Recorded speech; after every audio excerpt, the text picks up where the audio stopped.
Welcome back to my channel. आज की इस वीडियो में हम देखेंगे कि शेयर्स को कितने तरीके से इशू किया जा सकता है। शेयर को 3 तरीके से इशू किया जा सकता है। इशू ऑफ शेयर्स एट पार।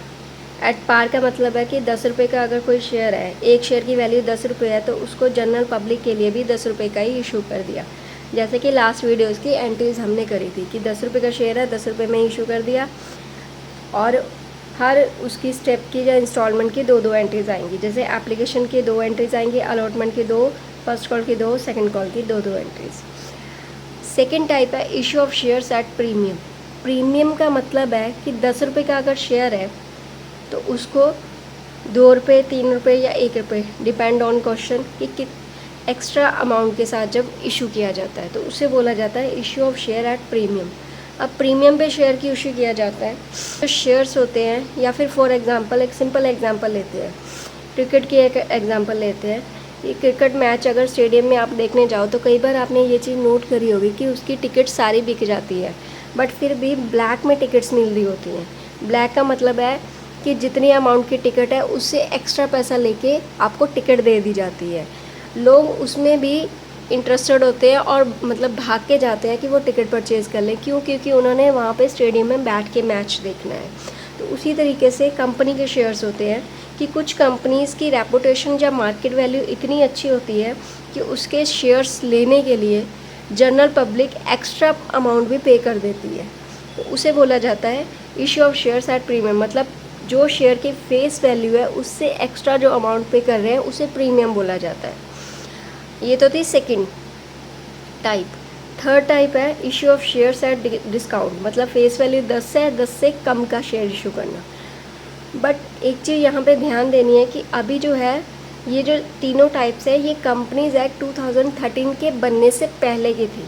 मतलब इन 3 तरीक़ों से इशू किए जाते थे शेयर्स। बट अभी की जो कंपनीज हैं वो कौन सा एक्ट फॉलो कर रही है? 2013 के according issue of shares at discount को क्लोज कर दिया गया है। मतलब शेयर्स का डिस्काउंट पे अब इशू नहीं होते। कोई भी कंपनी अपने शेयर कम वैल्यू पे इशू नहीं करती, तो ये कंडीशन तो नहीं आएगी। तो रहेगी 2 types, issue of share at par और issue of share at premium. Par वाली एंट्रीज लास्ट वीडियो में मैंने आपको सारी अच्छे से डिटेल में समझाई थी। सेकेंड है issue of shares at premium. अब इसको डिटेल में देखते हैं कि कैसे एंट्रीज डालनी है हमने। प्रीमियम बता दिया, 10 का शेयर है, 2 रुपये एक्स्ट्रा में 12 का टोटल शेयर हो गया। 4 ही इंस्टॉलमेंट्स हुई हैं। एप्लीकेशन 2 रुपये की, अलॉटमेंट 3 की, फर्स्ट कॉल 3 की, सेकंड कॉल 3 की। अब यहाँ पे ध्यान देना है कि यहाँ पे मेंशन किया गया है कि अलॉटमेंट के साथ ही प्रीमियम की अमाउंट भी कंपनी ले रही है पब्लिक से। तो 3 की अलॉटमेंट है और 2 का प्रीमियम है। टोटल अलॉटमेंट कितने की आएगी अभी यहाँ पे? 5 रुपये की। 3 + 2 5 रुपीज़ पर शेयर के अकॉर्डिंग आएगी। क्लियर? अब यहाँ पे तो पहले ही मेंशन किया गया है कि अलॉटमेंट के टाइम पे प्रीमियम लेना है। बट अगर क्वेश्चन साइलेंट हो तो हमेशा जो एडजस्ट करना है प्रीमियम वो अलॉटमेंट के टाइम पे ही करना है। क्लियर? नहीं तो मेंशन किया होगा, कई बार क्या किया होता है उन्होंने जैसे 2 रुपये है, एप्लीकेशन पे 1 रुपया ले लेती है साथ में, और अलॉटमेंट में भी 1 रुपया ऐड कर ले, मतलब डिवाइड करके भी कई बार प्रीमियम ले लेती है। तो कभी भी जब भी आपने क्वेश्चन करना है तो उसको अच्छे से रीड करना है कि प्रीमियम कैसे और किस इंस्टॉलमेंट में ऐड किया गया है। क्लियर? अगर तो मेंशन नहीं है कि प्रीमियम कब लेना है तो सीधा अलॉटमेंट के टाइम पे पूरे का पूरा उसी में दे दो। अब ये तो आगे की क्वेश्चन साइलेंट है। सेकेंड है कि जब भी सिक्योरिटी प्रीमियम दिया होगा तो उस टाइम पे, जब अलॉटमेंट के टाइम पे जैसे यहाँ पे है प्रीमियम ले रही है कंपनी, तो अलॉटमेंट मनी जब ड्यू करनी है तो उस टाइम पे सिक्योरिटी प्रीमियम को क्रेडिट करना है। क्योंकि सिक्योरिटी प्रीमियम नॉमिनल अकाउंट का रूल है कि जो एक्स्ट्रा इनकम आती है एडिशनल, वो क्या करनी है? क्रेडिट करनी है। तो जनरल एंट्रीज देखते हैं। एप्लीकेशन 2 रुपये की है तो उसके अकॉर्डिंग एंट्रीज आ जाएगी। पहली तो एप्लीकेशन मनी रिसीव होने की, bank account debit to share application account, ठीक है। सेकंड एप्लीकेशन की आएगी, उसको ट्रांसफ़र करना शेयर कैपिटल में, share application account debit to share capital account. 2 रुपये के अकॉर्डिंग जितने शेयर है अमाउंट क्रेडिट कर दी उसमें, ठीक है। अब आई थर्ड एंट्री अलॉटमेंट की। क्या एंट्री होती थी, share allotment account debit to share capital account, but यहाँ पे प्रीमियम है। तो यहाँ पे मैंने क्या बताया कि प्रीमियम के टाइम पे, ड्यू के टाइम पे सिक्योरिटी प्रीमियम को क्रेडिट करना है साथ में, क्योंकि अलॉटमेंट मनी कैसे ले रही है, एक तो अलॉटमेंट मनी 3 रुपये के अकॉर्डिंग शेयर कैपिटल में जाएगी, एक तो वो 3 रुपये वो ले रही है, एक 2 रुपये सिक्योरिटी प्रीमियम के भी ले रही है, 3 इसके 2 इसके, तो टोटल 5 रुपये ले रही है अलॉटमेंट के, ड्यू करे है जो उसने। क्लियर। उसके बाद जो पेमेंट हुई है, पेमेंट की एंट्री में सिंपल एंट्री आएगी, bank account debit to share allotment account total 5 rupees के अकॉर्डिंग अलॉटमेंट की होगी। अब बाकी की जो एंट्रीज है वो सेम एज इट इज़ वैसे ही आएंगी जो हमने लास्ट वीडियोज़ में देखी थी। फर्स्ट कॉल पहले ड्यू करनी है, share first call to share capital, फिर उसकी payment bank account debit to share first call. इसी तरीके से second and final call due करने की entry, share second and final call account debit to share capital account, और उसके बाद पेमेंट की bank account debit to share second and final call. तो ये थी issue of shares at premium की सारी एंट्रीज। क्लियर हो गया अच्छे से आपको? दोबारा से जो मेन नोट्स है वो बता देती हूँ। जब क्वेश्चन में कुछ भी मेंशन न किया हो कि सिक्योरिटी प्रीमियम किस इंस्टॉलमेंट पे ले रहा है, तो उस टाइम पे हमेशा अलॉटमेंट के टाइम पे ही सिक्योरिटी प्रीमियम लेना है या एडजस्ट करना है। सेकंड, जिस इंस्टॉलमेंट में सिक्योरिटी प्रीमियम ले रहे हो तो उसकी ड्यू एंट्री में पहले सिक्योरिटी प्रीमियम को क्रेडिट करना है। ठीक है, ये रूल आपने हमेशा दिमाग में रखनी है। क्लियर हो गया?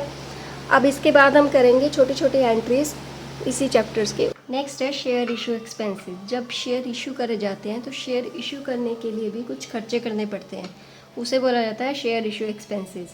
तो सिंपल एंट्री आएगी, जैसे सभी खर्चों को डेबिट किया जाता है और पेमेंट को क्रेडिट किया जाता है, जैसे सैलरी होगी, इंटरेस्ट हो गया, रेंट हो गया, उसी तरीके से share issue expenses account debit to bank account.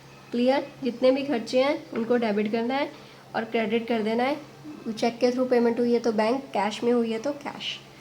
Issue of shares. Company 4 तरह से शेयर इशू करती है, जनरल पब्लिक के लिए, प्रमोटर को, अंडरराइटर्स को और टू वेंडर को। पब्लिक, नॉर्मल पब्लिक, उसको पार या प्रीमियम पे इशू करती है। सेकंड आ गए प्रमोटर्स। प्रमोटर्स कौन होते हैं? जो कंपनी को बनाते हैं।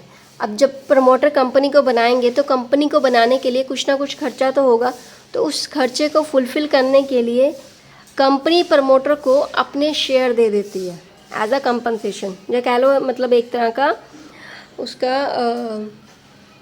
जो खर्चे हैं उसको फुलफ़िल करने का रिवार्ड कह लो। तो उस टाइम पे एंट्री क्या आएगी? फर्स्ट एंट्री आएगी इनकॉर्पोरेशन कॉस्ट अकाउंट डेबिट, क्योंकि खर्चा है ना तो कॉस्ट, उसको डेबिट करा टू प्रमोटर्स। अब यहाँ पे क्योंकि उन्हें कैश में या बैंक के थ्रू पेमेंट नहीं हुई है, शेयर इशू हुए हैं, तो इसलिए यहाँ पे क्या आएगा? प्रमोटर्स आएगा। ये एंट्री आती है ड्यू करने की एंट्री, जब शेयर इशू कर जाते हैं प्रमोटर्स को। नेक्स्ट आएगी जब शेयर अलॉट कर दिए उसे, किसे? प्रमोटर को। Promoter account debit to share capital account. Promoter से प्रमोटर कट हो जाएगा तो एंट्री क्या आ जाएगी? Simple incorporation account debit to share capital, वो ये एंट्री बन जाएगी। मतलब 2 एंट्रीज होनी है। जैसे पार या प्रीमियम पे इशू करते थे तो सभी की 2-2 एंट्रीज आती थी, ऐसे ही प्रमोटर को जब इशू होने हैं शेयर तो भी 2 आएंगी, ड्यू की और शेयर इशू करने की। Under writers. अब अंडर राइटर्स होते कौन है? पहले तो अंडर राइटर्स होते हैं जब कंपनी शेयर इशू करती है तो कंपनी को हमेशा डर लगा रहता है कि उसके सारे के सारे शेयर जो है वो पब्लिक ले भी लेगी या नहीं लेगी। उसके मतलब ये ना हो कि शेयर इशू करने का खर्चा इतना आ गया कि शेयर किसी ने लिए ही नहीं, या बहुत कम लिए कि वो खर्चा भी नहीं पूरा हुआ। तो अंडर राइटर क्या होते हैं? एक तरह का एजेंट का काम करते हैं कि वो कंपनी को बोलते हैं कि हम बैठे हैं, आप अपने शेयर इशू करिए, हम आपके सारे शेयर अलॉट करवाएंगे या इशू करवाएंगे। तो उस बदले के लिए जो अंडर राइटर है उनको कमीशन दिया जाता है, क्योंकि वो कंपनी के शेयर्स को बिकवाने में मदद करते हैं। तो कंपनी क्या बोलती है कि तुम अगर मेरे सारे के शेयर बिकवाते हो या इशूट करवाते हो, अलॉट करवा देते हो, तो उस टाइम पे तुम्हें मैं कंपनी के कुछ शेयर दे दूंगा एज अ कमीशन। तो उसकी एंट्री फर्स्ट आएगी underwriter commission account debit. जैसे इनकॉर्पोरेशन कॉस्ट थी वैसे इन underwriter commission account debit to underwriters. यहाँ पे प्रमोटर को दिए थे तो प्रमोटर आया क्रेडिट हुआ तो यहाँ पे क्रेडिट क्या होगा, अंडर राइटर। अब उसके बाद शेयर इशू हो गए, underwriter account debit to share capital account, underwriter cut, वही आ गया to share capital. Clear. To vendor, vendor कौन होता है, जिससे कंपनी कोई एसेट लेती है या कोई बिजनेस को परचेज करती है, उसे बोला जाता है वेंडर। इसका डिटेल्ड में वीडियो बनेगा जो हम आगे बनाएंगे। तो ये था आज का टॉपिक कि कंपनी शेयर कैसे इशू करती है और कैसे जर्नल एंट्रीज पास करी जाती है। अब जर्नल एंट्रीज ऑलमोस्ट सारी कंप्लीट हो चुकी हैं, सिर्फ वेंडर वाली रह गई हैं, वो हम नेक्स्ट के वीडियोज़ में देखेंगे।